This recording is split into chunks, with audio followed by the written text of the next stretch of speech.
जय हिंद मेरे प्यारे साथियों। आज के हम लोग फिर इस वीडियो में 176 से 190 तक के क्वेश्चन को सॉल्व करने वाले हैं, जिससे कि आपको इसमें पता चल जाएगा कि काफ़ी इंपॉर्टेंट क्वेश्चन जो यूथ का लोग सॉल्व कर रहे हैं। तो चलिए स्टार्ट करते हैं क्वेश्चन नंबर 176 से। 176 से स्टार्ट करते हैं। सिंगल फेज ट्रांसफार्मर, आपको साइड में वहाँ से क्वेश्चन दिख रहा है, आप उसको देखिए और समझिए और इसका जवाब हमको कमेंट बॉक्स में बताइए। देखिए क्या दिया है, सिंगल फेज ट्रांसफार्मर के समांतर प्रचार यानी पैरेलल ऑपरेशन के लिए कौन सी शर्त आवश्यक है। जब भी आपको पैरेलल ऑपरेशन कराना है, क्या कराना है, पैरेलल ऑपरेशन। जब भी पैरेलल ऑपरेशन कराना है तो क्या करना होगा। जब भी आपको पैरेलल ऑपरेशन करना है सिंगल फेज ट्रांसफार्मर के समांतर प्रचालन के लिए, ऑप्शन ए क्या दिया है कि बराबर सेम पोलरिटी होना चाहिए। जो बी ऑप्शन दिया है कि बराबर धारा अनुपात सेम करंट रेशियो होना चाहिए। जो सी ऑप्शन दिया है सेम वोल्टेज रेशियो होना चाहिए। जो डी ऑप्शन दिया है केवीए रेटिंग समान होते हैं। देखिए जब भी आपको पैरेलल ऑपरेशन करना है तो पोलरिटी हमारा समान होना चाहिए, पोलरिटी सेम होना चाहिए, पोलरिटी सेम होना चाहिए। ठीक है, इसका पोलरिटी क्या होना चाहिए, समान होना चाहिए, कि बराबर ध्रुवता होना चाहिए। तो इसका 176 का जो बी ऑप्शन होगा, ए ऑप्शन होगा, वो राइट हो जाएगा। ठीक है, 176 का ए ऑप्शन को क्या होगा, पोलरिटी समान होना चाहिए। लेकिन देखिए जो बी ऑप्शन दिया है सेम करंट रेशियो, अगर करंट रेशियो समान है तो कोई बात नहीं, लेकिन हमेशा पैरेलल ऑपरेशन के लिए आपको पोलरिटी समान होना बहुत जरूरी है। ठीक है, चलिए क्वेश्चन नंबर आइए 177, 177 नंबर। क्वेश्चन नंबर 177 को पढ़िए कि दो ट्रांसफार्मर में जब समांतर में प्रचारित होते हैं तो पैरेलल ऑपरेशन में आपस में भार किस अनुपात से वो शेयर करते हैं। भार को किस अनुपात से शेयर करते हैं उसके बारे में बता देते हैं। ठीक है, कुंडलन की प्रतिबाधा impedance of winding for KVA. जो बी ऑप्शन दिया केवीए रेटिंग पर होता है। जो सी दिया फ्रीक्वेंसी पर। जो डी दिया है दक्षता पे। तो आपको 177 में जब भी वो लोड के अनुसार भार को शेयर करते हैं, यानी केवीए रेटिंग के अनुसार क्या करते हैं, केवीए रेटिंग के अनुसार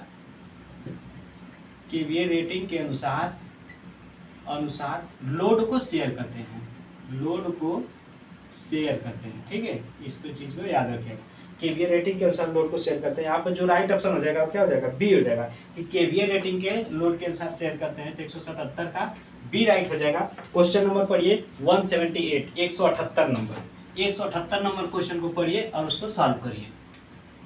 क्वेश्चन नंबर 178, 178 नंबर को पढ़ेंगे तो क्या है, which of the following is the not function of a transformer oil. Transformer oil का कौन सा फंक्शन नहीं है, इसके बारे में बताना है। ट्रांसफार्मर तेल का निम्नलिखित में से कौन सा कार्य नहीं करता। तो जब भी आप ट्रांसफार्मर ऑयल की बात करते हैं, किसकी, ट्रांसफार्मर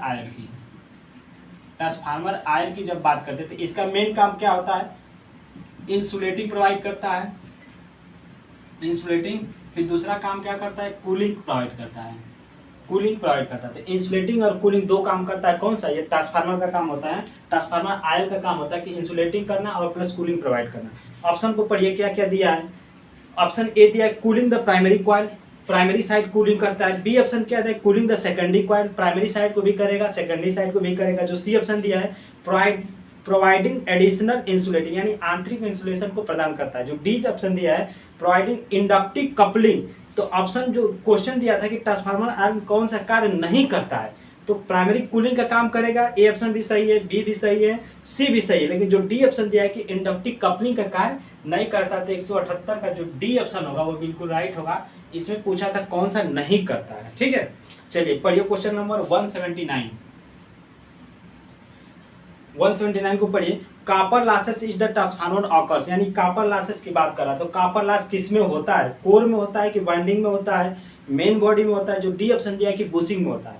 तो जब भी आपको इससे कॉपर लॉसेस की बात करेगा तो वो हमेशा किस में होता है, वाइंडिंग में होता है, क्योंकि वहीं पे हमेशा करंट का जो जहाँ पे बदलाव होता है। कॉपर लॉस की बात करेंगे, कॉपर लॉस हमेशा किस में होता है, वाइंडिंग में होता है।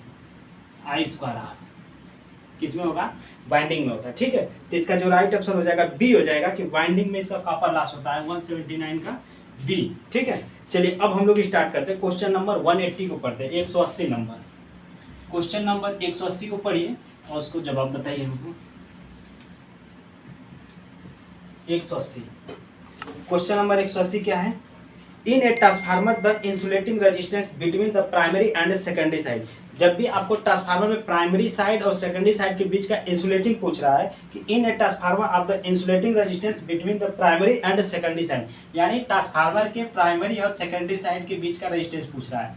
तो ट्रांसफार्मर का जब भी अब प्राइमरी और सेकेंडरी साइड का जो बीच के भी रेजिस्टेंस ये R1 हो जाएगा और यहाँ का जो रेजिस्टेंस होता है वह R2। इन दोनों के बीच का जो रेजिस्टेंस होता है क्या होता है, इनफिनाइट होता है। रेजिस्टेंस क्या होता है, इनफिनाइट होता है। तो ऑप्शन को पढ़िए क्या क्या दिया है, 180 नंबर का ए ऑप्शन दिया 0 होता है, बी दिया 1 किलो ओम होता है, जो डी ऑप्शन दिया 100 किलो ओम होता है, डी दिया क्या इनफिनाइट होता है। तो यहाँ से क्या हो जाएगा 180 का डी ऑप्शन बिल्कुल राइट होता है कि इनफिनाइट होता है। ठीक है, चलिए क्वेश्चन नंबर पढ़िए 181 नंबर। 181 को पढ़िए, करा समांतर प्रचारण के लिए संभव 3 से 3 फेज ट्रांसफार्मर का संबंध क्या है। जब भी आपको 3 फेज से 3 फेज ट्रांसफार्मर करना है कि ट्रांसफार्मर प्राइमरी और सेकेंडरी के बीच इंसुलेशन प्रोवाइड करता है, तो इसमें होता क्या है, 0 होना चाहिए, 1 किलो ओम होना चाहिए, 100 किलो ओम होना चाहिए, इनफिनाइट होना चाहिए। जब ये transformer are the insulating resistance between the primary and the secondary side के बीच की देखेंगे, या 180 का हम लोग तो कर चुके हैं, 181 को पढ़ रहे हैं। जब भी स्टार स्टार यानी 3 फेज से 3 फेज करते हैं तो हमेशा दोनों को समान हो चाहिए। देखिए ऑप्शन ए दिया डेल्टा से स्टार, ठीक है, तो सेकेंडरी भी यही होना चाहिए, डेल्टा से स्टार होना चाहिए, यही वाला होना चाहिए प्राइमरी साइड और secondary side. Delta two star, delta two star, तो डेल्टा टू स्टार किस में दिया, ए ऑप्शन दिया है। बी में क्या दिया है कि डेल्टा टू डेल्टा डेल्टा दिया है, लेकिन जो सेकेंडरी साइड डेल्टा स्टार दिया ये नहीं होगा। सी को भी नहीं होगा, स्टार स्टार डेल्टा स्टार अलग कर दिया, डेल्टा स्टार स्टार डेल्टा ये भी अलग कर दिया। तो ए ऑप्शन बिल्कुल क्या दिया है, सेम दिया है, इसीलिए कि 3 फेज टू 3 फेज दिया है कि 3 फेज से 3 फेज के लिए क्या हो जाएगा, ए ऑप्शन होगा कि delta star to delta star primary, delta star secondary से। ठीक है, चलिए क्वेश्चन नंबर पढ़िए 182 नंबर। 182 को पढ़िए, क्वेश्चन नंबर 182 को पढ़िए, उसका जवाब बताइए। 182 नंबर 182 को पढ़िए, क्या लिखा है कि which of the following part of the transformer is the visible from outside, यानी ट्रांसफार्मर में निम्नलिखित में से कौन सा भाग बाहर से दिखाई देता है। तो आपका ट्रांसफार्मर का इमेज देखिए, जो बाहरी साइड आपको क्या दिख रहा है, उसका बाहरी साइड का पूरा जो आपको ब्लैक ब्लैक दिख रहा है वो क्या है, उसका बुशिंग दिखता है। ट्रांसफार्मर का जो बाहर से देखते हैं आप क्या देख पाते हैं, उसका बुशिंग को देख पाते हैं। क्या देखते हैं, बुशिंग को आपको दिखाई देता है, बुशिंग दिखाई देता है। यहाँ से 182 का क्या सही हो जाएगा, सी ऑप्शन सही हो जाएगा, बिल्कुल सही। कि ट्रांसफार्मर जो बाहर से आप देख सकते हो वो बुशिंग को देख सकते हैं। क्वेश्चन नंबर पढ़िए 183 नंबर। एक ट्रांसफार्मर वर्क ऑन, एक ट्रांसफार्मर का कार्य क्या होता है। तो ट्रांसफार्मर वर्क ऑन कार्य करता है, ट्रांसफार्मर किस पे काम करता है। तो जब भी ट्रांसफार्मर की बात करेगा तो ट्रांसफार्मर ओनली एसी पे काम करता है। ट्रांसफार्मर किस पे काम करता है, ओनली एसी पर काम करता है। तो इसलिए क्या राइट हो जाएगा, एसी, यानी ऑप्शन को मैच करेंगे, क्या क्या दिया है, एसी सप्लाई ओनली, तो ए ऑप्शन बिल्कुल सही हो जाएगा। 183 का ए ऑप्शन सही हो जाएगा। डीसी पे नहीं कार्य करता है, ठीक है। अगर डीसी आप प्रोवाइड करेंगे तो क्या होगा कि ट्रांसफार्मर का जो प्राइमरी वाइंडिंग है वो जल जाएगा। इसलिए आप हमेशा एसी पे कार्य करवाते हैं, इसलिए ट्रांसफार्मर ओनली एसी पे काम करेगा। 184 नंबर को पढ़िए, कह रहा है कि in for ideal transformer is the efficiency should be greater than, यानी आदर्श आइडियल ट्रांसफार्मर की दक्षता कितनी होती है। जब भी आइडियल ट्रांसफार्मर की बात करेंगे, आइडियल ट्रांसफार्मर में इसकी दक्षता हमेशा कितना परसेंट होती है, 100% होती है। लेकिन ऑप्शन में कोई तो दिया नहीं है 100%, क्या दिया, जो जितना 100 के करीब में होगा वो बिल्कुल सही होगा। 95, 98, 90, 80, तो यहाँ से क्या हो जाएगा 98, 98% इसकी एफिशिएंसी हो जाएगी, बिल्कुल सही हो जाएगा। कि जो 184 का जो होगा 98% एफिशिएंसी होगी आइडियल ट्रांसफार्मर की, ठीक है। आइडियल अगर ऑप्शन में 100 देता तो हम लोग इसी को टिक करते हैं, लेकिन अब 100 नहीं दिया, 98 दिया, तो ये सही हो जाएगा। तो 84 का जो हो जाएगा बी ऑप्शन बिल्कुल सही होगा। चलिए क्वेश्चन नंबर पढ़िए 185, 185 नंबर। क्वेश्चन नंबर 185 को पढ़िए, उसका जवाब कमेंट बॉक्स में बताइए। 185 पढ़िए, which of the following qualities is the not required for the good cooling liquid in the transformer. Transformer के अच्छे शीतलन द्रव के लिए निम्नलिखित में से कौन सा गुण आवश्यक नहीं होना चाहिए, नहीं है, यानी कौन सा इसका काम नहीं है। तो जब भी ट्रांसफार्मर आयल की बात करेंगे तो आयल क्या काम करता था, ट्रांसफार्मर आयल का काम क्या है, इंसुलेटिंग करना प्लस कूलिंग प्रोवाइड करना, ये दो काम करता है। तो यहाँ से आप सबको पढ़िए क्या क्या दिया है कि should have the excellent insulating resistance, यानी इंसुलेटिंग का काम तो करना ही है, सही है। बी दिया है should be have better heat the conductivity, बेहतरीन उष्मा चालकता होना चाहिए। जो डी दिया है should have the low viscosity, निम्न सहायता होना चाहिए, तो ये भी सही दिया है। Should absorb moisture easily when the expose up to हवा, हवा में रखने की सफलतापूर्वक आर्द्रता अवशोषण होना चाहिए, यानी जो नमी को हमेशा सोख लेना चाहिए ऐसा नहीं होना चाहिए। तो यहाँ पर क्या हो जाएगा 185 का डी ऑप्शन हो जाएगा कि नमी में जो हवा में दिया है कि हवा में रखने से सफलतापूर्वक आर्द्रता अवशोषण होना चाहिए, यानी हवा में रखते हुए नमी को सोख लेना चाहिए, ऐसा होना चाहिए ट्रांसफार्मर, तो इसका नहीं होना चाहिए। तो इसीलिए दिया था कि कौन सा नहीं होना चाहिए वो आपको सही करना था। तो 185 का जो डी ऑप्शन होगा वह बिल्कुल राइट है। क्वेश्चन नंबर 186 को पढ़िए। Correct for the parallel operation of the transformer which one of the following the condition जो नॉट द कंपल्सरी। ट्रांसफार्मर के समांतर प्रचारण के लिए निम्न में से कौन सी अनिवार्य शर्त नहीं है पैरेलल ऑपरेशन के लिए। तो सबसे पहले आपको क्या ऑप्शन दिया है, polarity of the transformer must be same. तो ट्रांसफार्मर की पोलैरिटी सेम होना चाहिए, ट्रांसफार्मर की पोलैरिटी समान होना चाहिए, पोलैरिटी सेम होना चाहिए। बी दिया है कि सेम वोल्टेज रेशियो, उसका वोल्टेज रेटिंग भी सही होना चाहिए, वोल्टेज रेटिंग सेम होना चाहिए, वोल्टेज रेटिंग क्या होनी चाहिए, समान होनी चाहिए। जो बी ऑप्शन दिया है वोल्टेज रेटिंग समान होनी चाहिए। जो सी ऑप्शन दिया है कि सेम परसेंटेज इम्पिडेंस, हाँ बिल्कुल परसेंटेज इम्पिडेंस भी समान होना चाहिए, परसेंटेज इम्पिडेंस भी क्या होना चाहिए, समान होना चाहिए। जो सी ऑप्शन दिया, डी ऑप्शन दिया कि turn in the primary winding must be same, यानी प्राइमरी वाइंडिंग में समान टर्न होना चाहिए। तो ये जरूरी नहीं है कि फेरों की संख्या, यानी कोई थोड़ा ज़्यादा भी फेरों की संख्या क्या है, कोई कम भी फेरों की संख्या क्या है तो कर सकते हैं, यानी स्टेप अप जो है थोड़ा कम रेटिंग थोड़ा ज़्यादा रेटिंग का भी कर सकते हैं समांतर पैरेलल ऑपरेशन। देखिए ये तीनों कंडीशन अनिवार्य होना चाहिए, पोलैरिटी समान होना चाहिए ट्रांसफार्मर का, वोल्टेज सेम रेटिंग समान होना चाहिए, परसेंटेज इम्पिडेंस समान होना चाहिए, क्या नहीं चाहिए, जो टर्न अनुपात है वो नहीं होगा तभी। तो 186 का जो डी ऑप्शन होगा बिल्कुल राइट हो जाएगा। कि कौन सा नहीं होना चाहिए ये आपसे पूछा था, कौन सा नहीं है। चलिए क्वेश्चन नंबर पढ़िए 187, 187 नंबर, 187 नंबर क्वेश्चन को पढ़िए और उसका जवाब बताइए।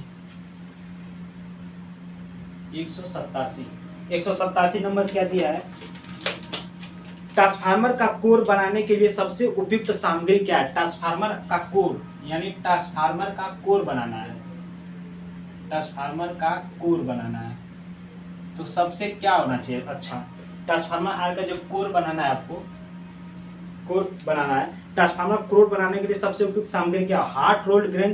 तो हम लोग किसका बनाते हैं, CRGO को बनाते हैं, किसका बनाते हैं, CRGO, यानी कोल्ड रोल्ड ग्रेन ओरिएंटेड, किसका बनाते हैं, कोल्ड रोल्ड ग्रेन ओरिएंटेड, इसी का बनाया जाता है क्या चीज, उसका कोर बनाया जाता है, grain cold rolled grain oriented का है, हम लोग CRGO का बनाते हैं। 187 का जो राइट ऑप्शन हो जाएगा कौन सा हो जाएगा, 187 का कोल्ड रोल्ड ग्रेन, यानी बी ऑप्शन बिल्कुल सही हो जाए, 187 का बी राइट होगा। क्वेश्चन नंबर 188 को पढ़िए, क्वेश्चन नंबर 188, 188 को पढ़िए। The transformer rating are the usually express in the term of. Transformer rating को आमतौर पर निम्नलिखित में से कैसे व्यक्त किया जाता है। तो ट्रांसफार्मर रेटिंग जो है, ट्रांसफार्मर रेटिंग किस पे व्यक्त किया जाता है, KVA रेटिंग में किया जाता है, किसमें, KVA रेटिंग में किया जाता है, ठीक है। ट्रांसफार्मर रेटिंग किसमें व्यक्त करते हैं, KVA रेटिंग में। अब KVA करने से तो क्या नहीं, ये वोल्टेज के लिए है, वोल्टेज के लिए है, और ये किसके लिए, एम्पियर धारा के लिए है, वोल्टेज और करंट के लिए है, ठीक है। तो ऑप्शन को मिलाइए, क्या दिया है, ऑप्शन ए दिया है, ऑप्शन ए दिया वोल्ट के लिए, बी ऑप्शन दिया एम्पियर के लिए, वोल्ट एम्पियर दिया है, तो सी ऑप्शन हो जाएगा, क्योंकि वोल्ट और एम्पियर ये दोनों हो जाएगा। तो 188 का जो सी ऑप्शन होगा बिल्कुल राइट होगा।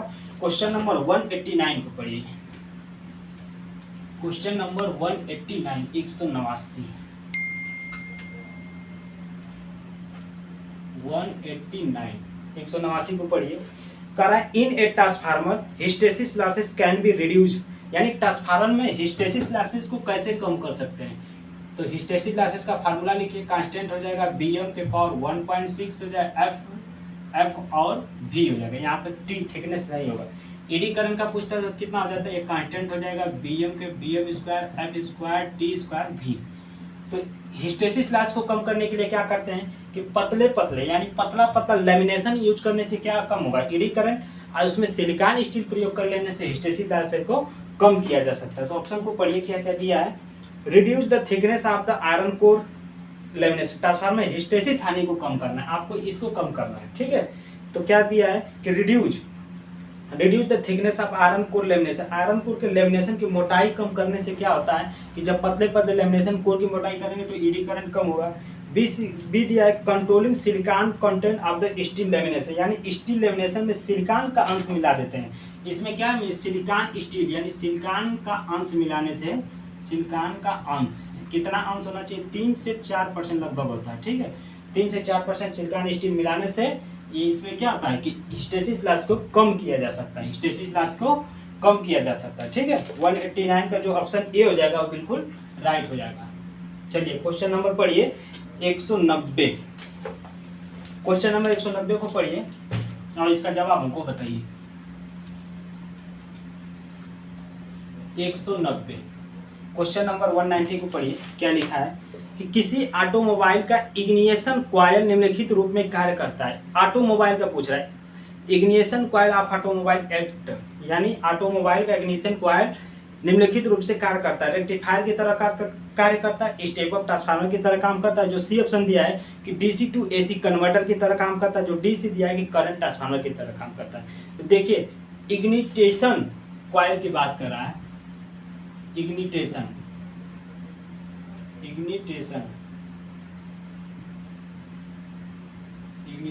कॉइल यह हमेशा स्टेप अप ट्रांसफार्मर की तरह कार्य करता है। इग्निटेशन कॉइल यानी ऑटोमोबाइल में जो हम लोग कॉइल ऑटोमोबाइल में यूज करते हैं, तो वो क्या इग्निटेशन कॉइल जो किस तरह से काम करता है, स्टेप अप ट्रांसफार्मर यानी वोल्टेज बढ़ाने का काम करता है। जब भी हम लोग को ऑटो ट्रांसफार्मर प्रयोग करते हैं तो वो हमेशा क्या करते हैं, वोल्टेज को बढ़ाने का काम करता है। तो इसलिए इसका क्या सही हो जाएगा कि स्टेप अप ट्रांसफार्मर, जो बी ऑप्शन दिया है वह बिल्कुल सही हो जाएगा। तो 190 का बी।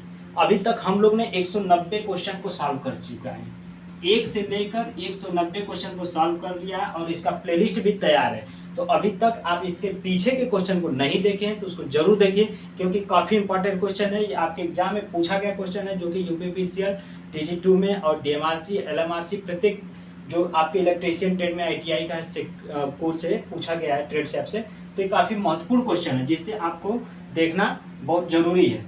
तो चलिए दोस्तों, हम लोग मिलते हैं नेक्स्ट वीडियो में। अगर आपको वीडियो अच्छा लगा, क्वेश्चन आपको सोल्यूशन कराने का तरीका अच्छा लगा, तो जरूर से वीडियो को लाइक करिए और कमेंट करके बताइए कि इसमें कितना और थोड़ा सा डीप में सोल्यूशन कराना चाहिए या इतना सही है, ठीक है। तो उसको हमको कमेंट बॉक्स में बताएंगे तभी पता चलेगा। चलिए दोस्तों, हम लोग मिलते हैं नेक्स्ट वीडियो में। वीडियो देखने के लिए बहुत बहुत धन्यवाद। जय हिंद।